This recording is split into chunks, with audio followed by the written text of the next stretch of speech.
গত বৃহস্পতিবারই হয়ে গিয়েছে আহমেদাবাদে ভয়াবহ বিমান বিপর্যয়, আর তারপরে এবার কলকাতা বিমানবন্দর সংলগ্ন 20 কিলোমিটারের মধ্যে যে সমস্ত পুরসভা রয়েছে তাদেরকে নোটিশ পাঠালো। মধ্যমগ্রাম, নিউ ব্যারাকপুর, বিধাননগর, উত্তর দমদম পুরসভাকে নোটিশ পাঠানো হলো। বিমানবন্দরের 20 কিলোমিটারের মধ্যে বহুতলের ক্ষেত্রে বিমানবন্দর কর্তৃপক্ষের ক্লিয়ারেন্স বাধ্যতামূলক করা হলো। আগে মধ্যমগ্রামে 26, 27 এবং 28 নম্বর ওয়ার্ডে দোতলার বেশি বহুতলে নিষেধাজ্ঞা ছিল। এবার নিউ ব্যারাকপুরের ফতেশা খালের পাশাপাশি আশেপাশে বহুতল নির্মাণে নিতে হবে বিশেষ অনুমতি। বাড়ি তৈরি করতে গেলে এয়ারপোর্ট অথরিটির কাছে আবেদন জানাতে হবে। বিমানবন্দর কর্তৃপক্ষ ছাড় দিলে তবেই বাড়ি তৈরির প্ল্যান অনুমোদন করবে পুরসভা। এর আগে সর্বোচ্চ 45 মিটার উচ্চতায় বাড়ি করতে দেওয়া হতো। সূত্রের খবর, এবার বহুতলের উচ্চতা নিয়ন্ত্রণ করা হতে পারে। যেসব বহুতল আগে থেকেই রয়েছে সেগুলো নিয়ে কি সিদ্ধান্ত নেওয়া হবে, বাড়ছে জল্পনা।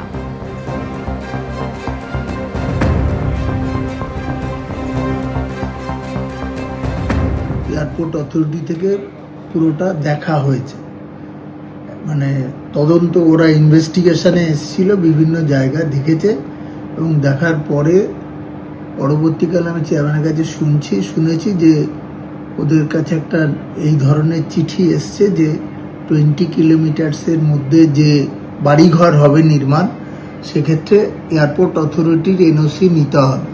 যদিও মধ্যমগ্রাম পুরসভায় এনওসি ছাড়া কিন্তু প্ল্যান দেয়া হয় না। আমাদের যেহেতু একটা ফানেলিং জোন আছে, প্রায় যেখানে 10 মিটার অবধি হাইট আর কি অ্যাপ্লিকেবল, সেখানে পার্টিকুলার 2-3টে ওয়ার্ড আর নিউ ব্যারাকপুরের কিছু অংশ যেখানে কিন্তু এই ধরনের বাড়ি অনুমোদন হয় না, সেটাই এখনো চালু আছে। মধ্যমগ্রামে কিন্তু without clearance of the airport authority দেওয়া হয়। 2022 সালে টেট উত্তীর্ণরা তারা পথে নামলেন। ওয়াই চ্যানেল থেকে কলকাতা বিশ্ববিদ্যালয় পর্যন্ত তাদের মিছিল। চাকরির দাবিতে পথে নেমেছেন টেট উত্তীর্ণরা।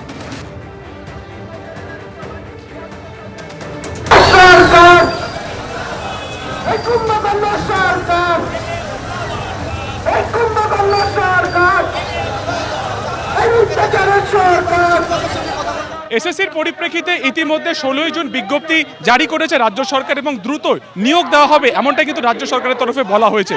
কিন্তু 2022 সালে যারা প্রাথমিক টেট পাস করেছিলেন, যারা উত্তীর্ণ, তাদের এখনো পর্যন্ত তারা নিয়োগপত্র হাতে পাননি। সেই নিয়োগপত্র পাওয়ার দাবিতে কেন্দ্র করে এই মুহূর্তে ওয়াই চ্যানেল থেকে একটি মিছিল তারা শুরু করেছেন চাকরি প্রার্থীরা। 2022-এর ডিসেম্বরের 11 তারিখে টেট হয় এবং 23-এর মার্চ মাসে রেজাল্ট পাবলিশ করা হয়।